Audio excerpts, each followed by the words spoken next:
17 octobre 1961. À l'appel du Front de libération nationale algérien, hommes, femmes et enfants sortent des bidonvilles qui entourent la capitale pour protester contre un couvre-feu. La répression sanglante, orchestrée par le préfet Maurice Papon contre cette manifestation pacifique, fait des dizaines de victimes.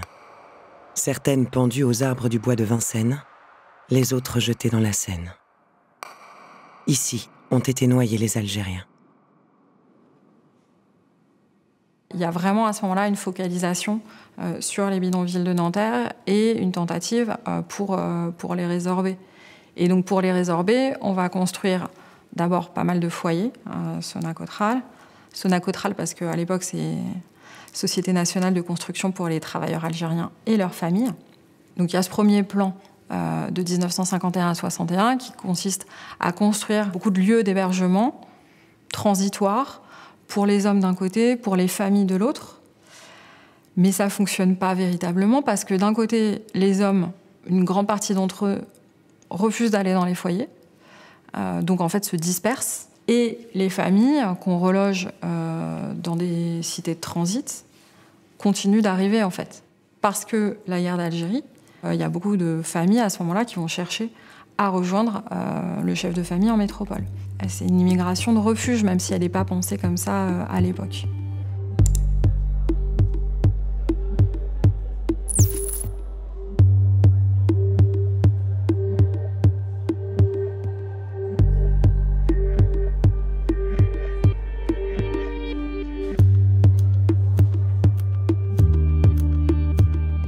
Les autorités françaises ont cherché, en Algérie comme en métropole, à créer un ensemble de dispositifs, d'institutions pour rendre le projet colonial acceptable finalement, in fine, c'est-à-dire vraiment en dernier ressort. Et il s'agit donc de montrer que l'État est attentif à la condition même de ces Français musulmans d'Algérie, qu'il veut leur bien, qu'il est là pour les protéger, qu'il est là pour les civiliser, qu'il est là pour les éduquer, qu'il est là aussi pour finalement promouvoir leur culture.